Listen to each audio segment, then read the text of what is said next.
Will you sign mine for me? Of course I will. Happy to do it. Yeah, just next to your picture, then Hold on. I'll draw mine. You just said we were all gonna die. Hey, welcome back to ScreenCrush. I'm Ryan Airy, and this is all of the Easter eggs, references, and little things you might have missed in the second episode of Loki Season 2. This is my favorite kind of episode of a TV show. Characters are still reeling with the repercussions of the manic events of Episode 1 as they're trying to figure out what the hell to do next. But in moments like these, we get to see character relationships develop and grow. So in this episode, we see that Loki and Mobius really have a true friendship, and that Loki still has feelings for Sylvie. We also see that he still doubts himself. Can he be a hero, or is there just always a villain lurking under the surface waiting to be let out so he can hurt people? In a larger sense, the TVA is also experiencing an identity crisis. Who are they now? What's their mission? These questions are forcing the characters to decide who they want to be. The episode is also filled with the tiniest, most obscure references to the comics and other MCU stories. It was a real geek feast that I'm excited to tell you about, so thanks for watching, and as always, thanks for supporting us and shopping our merch store where we design the shirts ourselves. In celebration of Loki, we have this variant hoodie with the ScreenCrush variation logo, the usual variants police lineup with history's worst offending time travelers, Miss Minute's Dolly Clock, and Doug as Loki. I do not consent to having my likeness Shopping used. our merch store is the best way you can support our channel. Thanks for watching. Let's dive in. We begin in London, 1977, and notice the distinction that this is on the sacred timeline. Last week's post-credit scene made it clear that Sylvie was on a branching timeline, and now we know why that distinction was made. Elements within the TVA still see the sacred timeline as the only timeline that actually matters, and they will only see the people on those timelines as variants, as less than. And of course, this draws a connection to Loki himself, who will always see himself as less than, the little brother, the lesser of Odin's sons. I remember a shadow, living in the shade of your greatness. So this kind of mission is new for these characters because Mobius has never been undercover before. He's always worn his normal suit because he was always showing up to timelines just before they were pruned. And notice how Loki, ever the showman, has chosen a tux with a frilly shirt. And at the premiere, Natalie Holt gave us a 70s funk version of the Loki theme. So we open on a movie theater, and actually it shows a lot of restraint on Disney's part to not have Star Wars posters everywhere, since this is the year that A New Hope was released. There is one fun Star Wars cameo in the lobby though that I think they accomplished with a deepfake, This Is Your Mom. But these posters on the outside are my favorite Easter eggs in this episode. First, this one is for Herbie Rides Again. What's that? Well, Herbie Rides Again is the 1974 sequel to the 68 movie The Love Bug. So in the sequel, a sentient car named Herbie saves a woman from being evicted by her greedy landlord. The thing is though, there was also a Herbie movie that was released in 1977, Herbie Goes to Monte Carlo. And compared to Herbie Rides Again, it's shit. Herbie Rides Again tells a heartfelt story about a greedy capitalist forcing a woman from her home, which, hey, parallels nicely with this episode when the existing power structures of the TVA essentially destroy the homes of trillions of people on the branching timelines. What was wrong with Herbie Goes to Monte Carlo? Oh god, it was about rich people in car racing, a metaphor for how the counterculture movement of the 1960s gave way to the industrialized hyper-capitalist culture of the 1980s. You got all that from one poster, dude? Hey Doug, I'm gonna have lunch. You want some? What is that? It's pearl barley. It's good. Oh, person, no. You really gotta learn to cook, man. Yeah, I know. Or I could just eat this delicious, nutritious meal from Factor, America's #1 ready-to-eat meal kit and the sponsor of this video. Oh my goodness, that smells quite wonderful. Thanks, man. This is a black pepper and sage pork chop with smoked cheddar Brussels sprouts and creamy broccoli. I actually have no idea how I would ever cook this myself, but Factor makes it easy to eat a healthy, balanced diet. Factor chefs work hand in hand with dietitians to create more than 34 chef-prepared meals. Everything from keto, calorie smart to vegan, and there's even seasonal meals like cranberry pecan chicken and apple Dijon pork chops. And the food is delicious. Guys, there are so many benefits to Factor. Like, you don't have to go to the grocery store because a Factor meal is delivered straight to your door, always fresh, never frozen. Now, these meals are ready in just 2 minutes, and they're only around 550 calories per serving. Plus, it is way, way cheaper than takeout. And they have new cold-pressed juices, shakes, and smoothies. So I've been using Factor for almost a year now, and I have noticed such a big difference in my daily life. Like, there are days when I start work at 6 a.m. and finish at 8 p.m., you know, like when we do Easter egg videos and stuff. And like, in those days, I just forget forget to eat, or like I run into the kitchen and pour pearl barley down my throat. But now, Factor meals help me to get through my day with no hassle, just a few minutes, no prep, no mess. So you have to give Factor a try. Head to Factor75.com and use my promo code ScreenCrush50 to get 50% off your first Factor box. Thanks again to Factor for sponsoring this video. Now, apart from the Herbie poster, we have this delicious Easter egg for a Kingo movie. Remember, in the Eternals movie, Kingo revealed that he has been posing as his own descendants to be a movie star for almost a century. I'm part of the greatest dynasty in the history of Bollywood.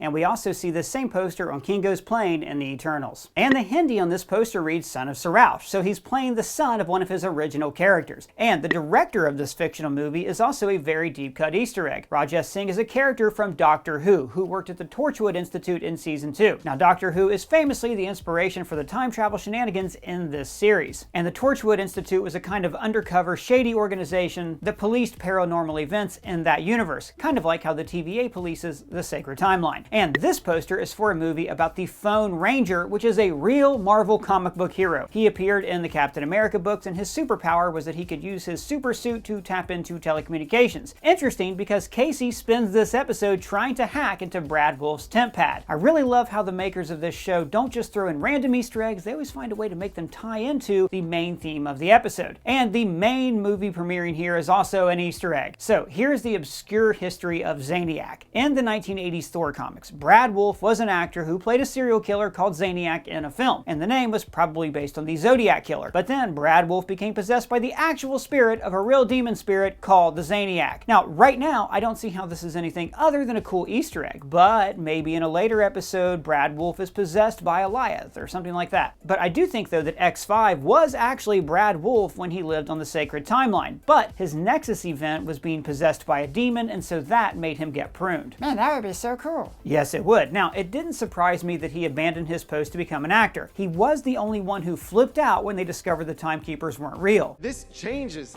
everything. Last episode also teased a big mystery when Doc said, The timekeepers are fake, but their warnings were real.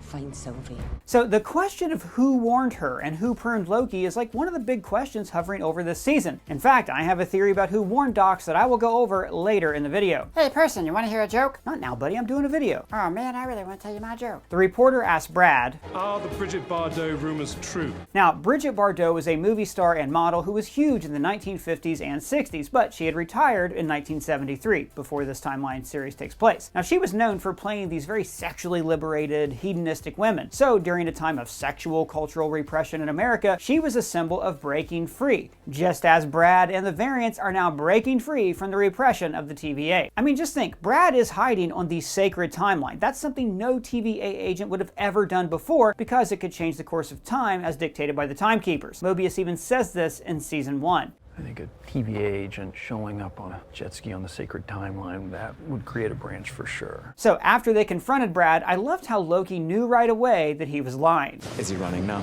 He is running. Going back to season 1, when he was always the one who could spot a scheme. I see a scheme. And in that scheme, I see myself. Now, I love how nonchalant Loki is during this foot chase. He just undoes a button on his jacket like he's being forced to do a minimal amount of effort. All through season 1, we saw him limited, not being able to use his magic. But here, we finally get to see him unleash his full power. Like later when he casts shadows with his Loki horns. Those horns are behind Brad. He can't see them, but Loki's just doing it because he thinks it looks cool. Brad uses a time twister to backtrack, so Loki counters with his own deception, duplication casting a group of diverse Londonites. Londoners. Are you sure? Yeah, man, I drove a cab there for like 18 months. Huh. Okay. The scene where Loki surrounds Brad with duplicates seems like it's a callback to the Avengers. Loki uses his telekinesis to take away the time twister, and we don't really see him use this power much. I think the first time was in Thor: The Dark World when he got angry, and then he did it a couple episodes last season. There's a lot of graffiti in this alley reading "Less is enough," foreshadowing the true plan here. The Docs is about to prune thousands of timelines. Back at the TVA, B-15 is now wearing different clothes. She's no longer dressed as a hunter, she's wearing a necktie like a judge. Last season we saw that Ravonna Renslayer started off as a hunter, so maybe B-15 has been promoted to her old job. The intercom here says,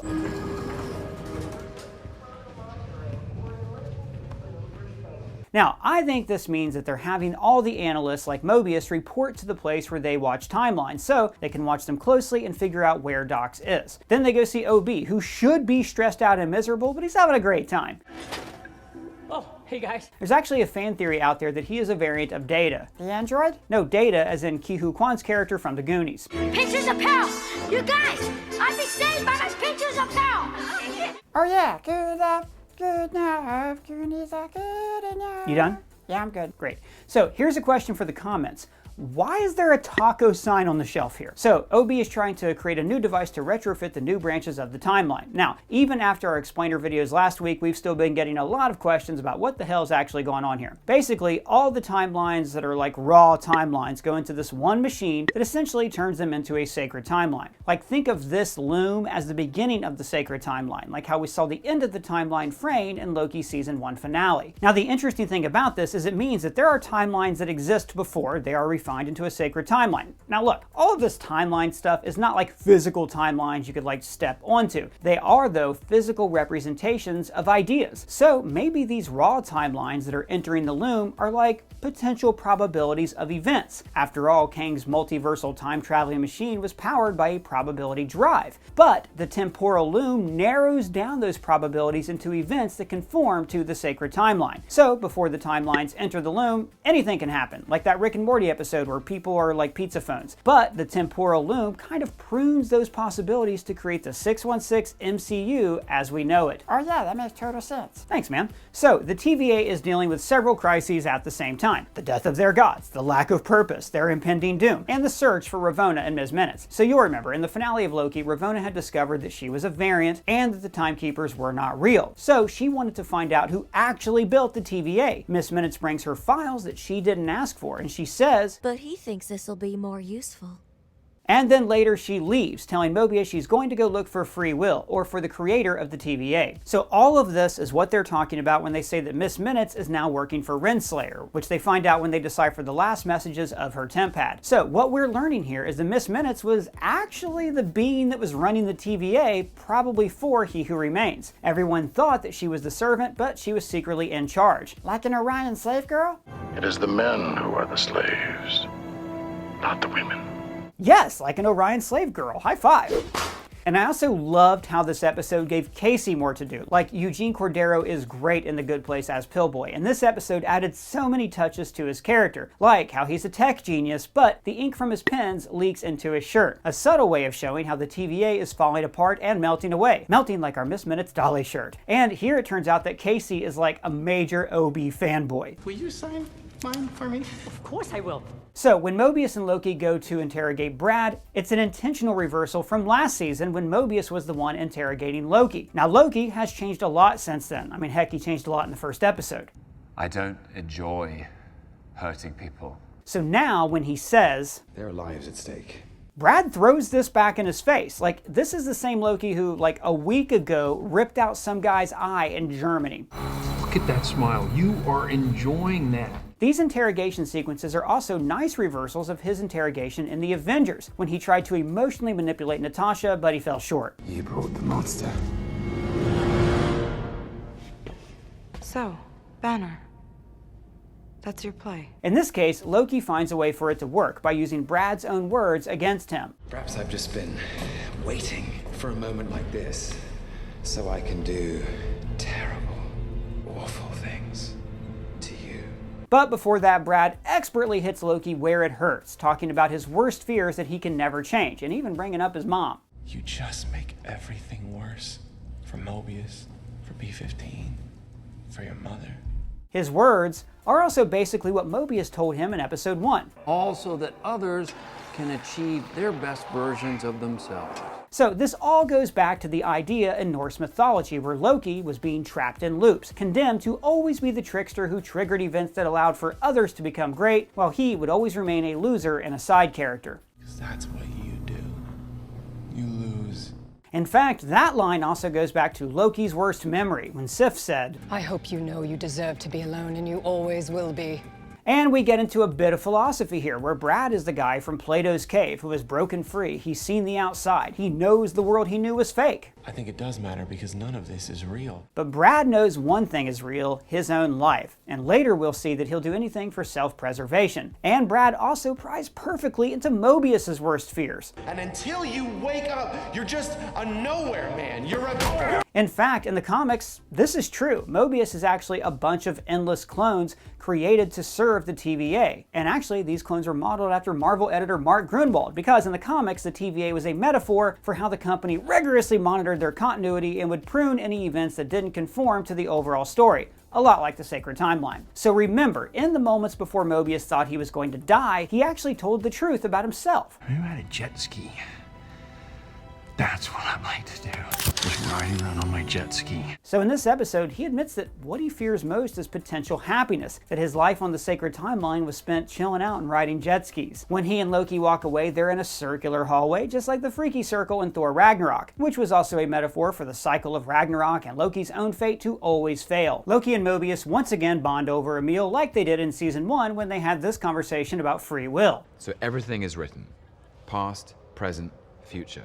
There's no such thing as free will. And this time they're talking about what could have been, which is the nature of multiversal storytelling. Every multiversal story, from It's a Wonderful Life through Everything Everywhere All at Once, begins with the question, what if? Now, this kind of pie automat is very retro. We actually saw Peggy Carter eating in one back in her ABC series. But I feel bad for Mobius and Loki that they only seem to have key lime, the worst of all pies. Wait, really? I said what I said! Pies are supposed to be sweet, not sour. Bad pie. Just to show how much Loki has changed, though, he refers to the events of the Avengers as losing it, specifically when he threw Tony Stark off a building when he could have just straight up murdered him by cutting off his head with a scepter. And then we go to OB, who realizes that only the temporal aura of He Who Remains can fix the TVA. And remember, a temporal aura is basically like a fingerprint unique to somebody in the timeline. Loki had his taken when he was arrested in episode 1. What's that? Your temporal aura. Now, the interrogation room where they have Brad held isn't really an interrogation room. It seems like a place where they would dispose of hazardous material. Notice we have the fire hose, there's the grate on the floor, the secure door with the little wheel thing. Then they bring in this device. Love these squeaky wheels, listen.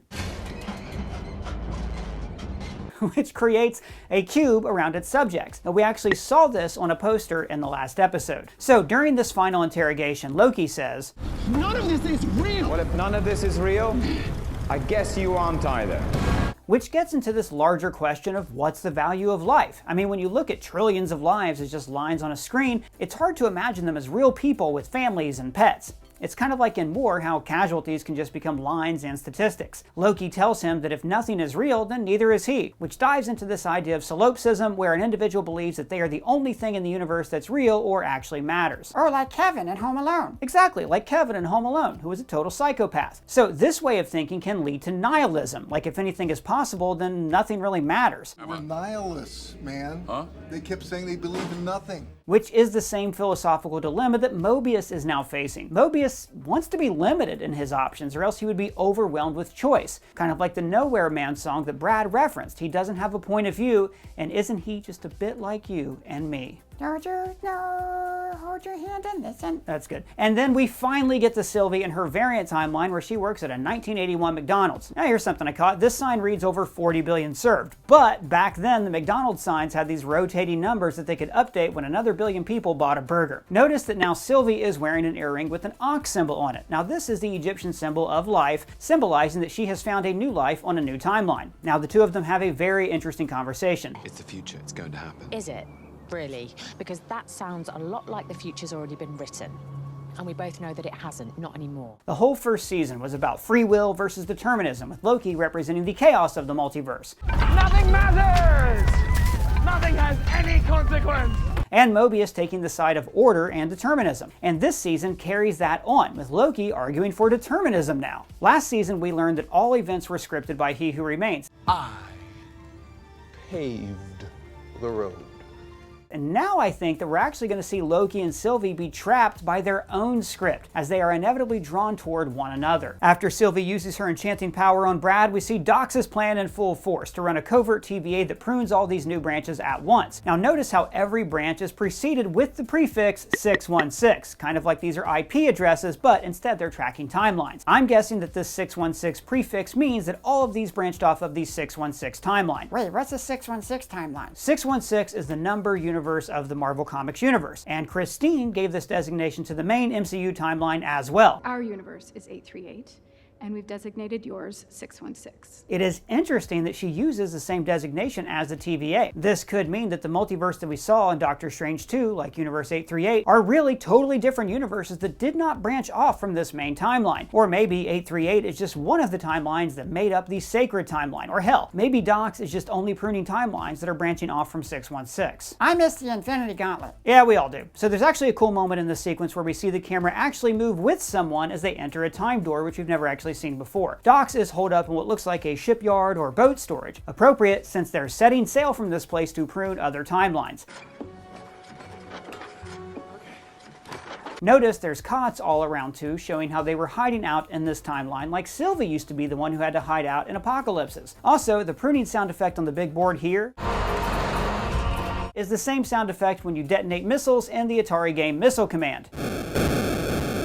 Very similar looking graphics too. The fight against Dox's Minutemen has some cool details, like how Mobius uses his rod to prune this device, and then Loki just tosses a rod into this guy, sentencing him to be eaten alive by a giant ghost dog named Goliath. And the fight ends when Loki and Sylvie join forces. Now remember, this is how they enchanted Goliath at the end of episode 5. This is similar to the sequence in Quantumania when we saw flashes of Kang ending timelines. This sequence obviously had a much smaller budget, but I think it was way more effective. Like, we don't need to see these random people in timelines dying because the heartache of this scene is all over B-15's face. Those are people. It's kind of like how we didn't need to see the people on Alderaan. Princess Leia's face tells us how we're supposed to feel. Yeah, and the whole thing reminded me of when you use disasters in SimCity to kill millions of people for fun. Yeah, man, it is just like that. So does pruning the timeline fix the temporal loom problem? No, you know what? I don't think so, because the timelines will continue to branch and create the multiverse, but it does buy them some time. Just before Sylvie pieces out, she says, TVA is the problem. It's broken. It's rotten. And I gotta tell you, I get it. She's been through a lot. The TVA's done some bad things to her. But I mean, she's trying to say the whole system is rotten. Attica! Attica! Attica!